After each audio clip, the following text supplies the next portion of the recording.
Paper 2 law of crimes भारतीय नागरिक सुरक्षा संहिता पेपर कोड 0578002 नेचर ऑफ भारतीय नागरिक सुरक्षा संहिता। भारतीय नागरिक सुरक्षा संहिता और BNS 2023 ये एक नया लॉ है इंडिया में, जो कि एम करता है पुराने क्रिमिनल CRPC को रिप्लेस करने का, जो कि 1973 में आया था। इसका फोकस है कि क्रिमिनल जस्टिस सिस्टम को रिफॉर्म किया जाए, एक्सपीडिशन ट्रायल्स किए जाएं और साथ में टेक्नोलॉजी का यूज़ किया जाए और इन्वेस्टिगेशन को इम्प्रूव किया जाए। BNSS ने बहुत सारे ऐसे इंट्रोडक्शंस किए हैं जो कि नए चेंजेस लेकर आए हैं, और इसमें जो सबसे ज़रूरी है वो है forensic investigation of the serious offences, electronic trials and stricter timelines for investigation and trials.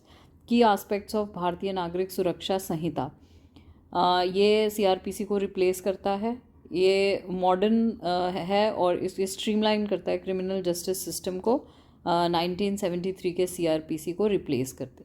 इसका मेन फोकस टेक्नोलॉजी पे है। टेक्नोलॉजी के डिफरेंट मीन्स हैं, इलेक्ट्रॉनिक मीन्स हैं जो ट्रायल्स और प्रोसीडिंग्स में यूज़ किए जाएं। ये एक्सपीडिटेड जस्टिस को पोर्ट्रे करता है।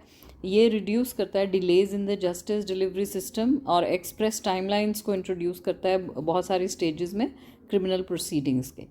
फॉरेंसिक एविडेंस इसमें ज़्यादा मैंडेटरी है। इसमें ज़रूरी है कि फॉरेंसिक एविडेंस दिए जाएं और साथ में 7 years और मोर की इम्प्रिजनमेंट अगर फॉरेंसिक एविडेंस से हो जाता है।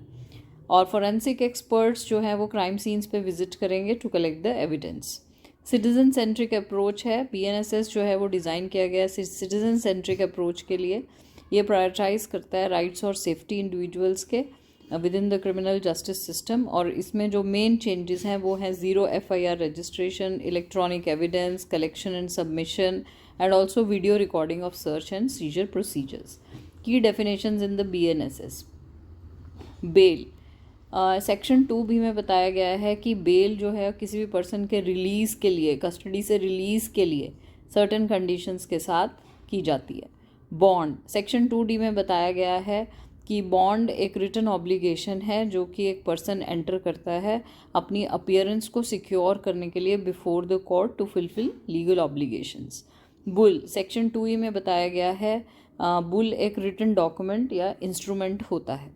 0 FIR में कोई भी FIR जब रजिस्टर की जाती है किसी भी पुलिस स्टेशन में, regardless of the location of the offence, ये इंश्योर करता है इमीडिएट रिपोर्टिंग ऑफ क्राइम्स को। Electronic mode BNSS allows for trials, inquiries and other proceedings to be conducted in electronic form, जिसमें कि टेक्नोलॉजी का use किया जाए वो ये और फैसिलिटेट किया जाए। सो BNSS जो है ये एक सिग्निफिकेंट शिफ्ट दिखाता है इंडिया के क्रिमिनल जस्टिस सिस्टम में, जो कि more efficient technology driven and citizen friendly approach लेकर आ रहा है।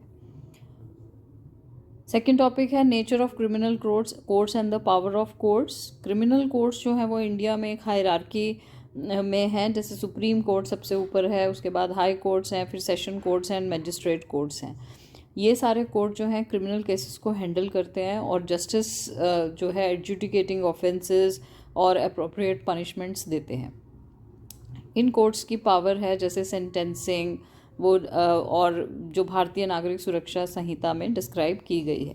स्ट्रक्चर एंड हायरार्की में हम देखते हैं सुप्रीम कोर्ट जो कि हाईएस्ट कोर्ट है कंट्री का, इसके पास पावर है सभी अपील्स को सुनने की, और जो हाई कोर्ट से आई हैं और अदर ट्रिब्यूनल से आई हैं। हाई कोर्ट्स, हर स्टेट में एक अपना हाई कोर्ट है जो कि एक प्रिंसिपल कोर्ट है for appeal of criminal matters with in its jurisdiction. Session court ये प्रिंसिपल कोर्ट्स हैं जो कि क्रिमिनल ज्यूरिस्डिक्शन के सेशंस डिविजन्स में आते हैं और ये सेशन जजेस होते हैं इसमें। Magistrate court, these courts are further divided into chief judicial magistrate, magistrates of the first class and magistrates of the second class, each with special sentencing powers. Metropolitan magistrate courts, metropolitan areas में जहाँ पे courts ही exercise करते हैं अपनी power equivalent to those of a magistrate of the first class. Now powers of criminal courts, ये sentencing कर सकते हैं अकॉर्डिंग टू CRPC और एंड BNSS। सेंटेंसिंग पावर्स जो हैं डिफरेंट कोर्ट्स की डिफ़ाइन की गई हैं। इसमें बताया गया है कि एक चीफ जुडिशियल मजिस्ट्रेट जो है वो एक सेंटेंस पास कर सकता है, ऑथराइज कर सकता है लॉ को, एक्सेप्ट डेथ और लाइफ इम्प्रिजनमेंट। और एक मजिस्ट्रेट जो फर्स्ट क्लास का है ये इम्प्रिजनमेंट इम्पोज कर सकता है up to 3 years and a fine. Default in the payment of fine, section 30 of CRPC and section 24 of the BNSS ये इसको एड्रेस करता है, इस इशू को, इम्प्रिजनमेंट का, in the default of the payment of fees. Multiple offences, section 25 जो BNSS का है ये अलाउ करता है कोर्ट्स को डिफरेंट सेंटेंसेस को पास करने के लिए, multiple offences which are committed by the same person in a single trial in certain limitations. Appeals, the hierarchical structure allows to appeal from lower courts to the higher courts, ensuring a mechanism for reviewing decisions. Superintendents, high courts superintendents exercise करते हैं सभी subordinate courts की और tribunals की, ताकि proper और prompt disposal of cases हो सके। Special courts, state government in consultation with the high court एक इस्टेब्लिश कर सकते हैं special courts for special cases of classes of cases. की लेजिस्लेशन, BNSS 2023 में जो primary law governing criminal procedure हैं इंडिया के, ये रिप्लेस करते हैं code of criminal procedure, that is CRPC. Now code of CRPC while being replaced by BNS still holds relevance in understanding the framework of criminal courts. Third है arrest of persons and the rights of arrested person. India में कोई भी arrested individual जो है उसको specific legal rights दिए गए हैं जो कि उसको प्रोटेक्ट करते हैं उसके पोटेंशियल एब्यूज़ ऑफ पावर से और एक फेयर लीगल प्रोसेस को इंश्योर करने के लिए। ये राइट्स इंक्लूड करते हैं right to be informed of the reason of arrest, क्यों अरेस्ट किया गया है, right to consult with a lawyer and the right to remain silent and the right to be presented before a magistrate within 24 hours of the arrest. की rights of an arrested person in India, right to be informed of the grounds of arrest. Police को ये inform करना पड़ेगा किसी भी arrested person को कि उसको क्यों अरेस्ट किया जा रहा है एज पर article 22(1) of the Indian constitution. Right to consult with a lawyer, individuals with the right to legal representation, वो कंसल्ट करते हैं अपने लॉयर से of their choice including the free legal aid if they can not afford. Then right to remain silent, कोई भी arrested person है उसको ज़बरदस्ती कुछ आंसर नहीं कराया जा सकता,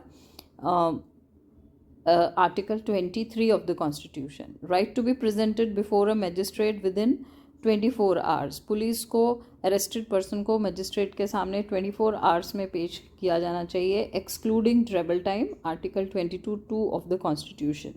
राइट टू फेयर ट्रायल, इसमें इंक्लूड किया गया है राइट टू बी हर्ड, सुना जाएगा, एक्सेस टू लीगल काउंसिल का राइट है, और साथ में प्रिजम्पशन ऑफ इनोसेंस कि उसको तब तक इनोसेंट ही माना जाएगा जब तक कि उसमें कुछ प्रूव नहीं हो जाता। Right to be informed of the right to bail, अगर कोई ऑफेंस है जो कि बेलेबल है और पुलिस को ये इन्फॉर्म करना पड़ेगा अरेस्टेड पर्सन को of their rights to be released on bail. Protection from torture and inhuman treatment, article 21 ये बताता है कि कॉन्स्टिट्यूशन का वो जो प्रोटेक्ट करता है इंडिविजुअल्स के राइट्स को कि जो कोई भी अरेस्टेड इंडिविजुअल है उसको टॉर्चर और इनह्यूमन ट्रीटमेंट नहीं दिया जा सकता। Additional rights, right to a medical examination, arrested persons को ये राइट है कि वो मेडिकल एग्जामिनेशन की रिक्वेस्ट कर सकते हैं, अपनी फिजिकल कंडीशंस भी बता सकते हैं, and right to communicate with the family and friends.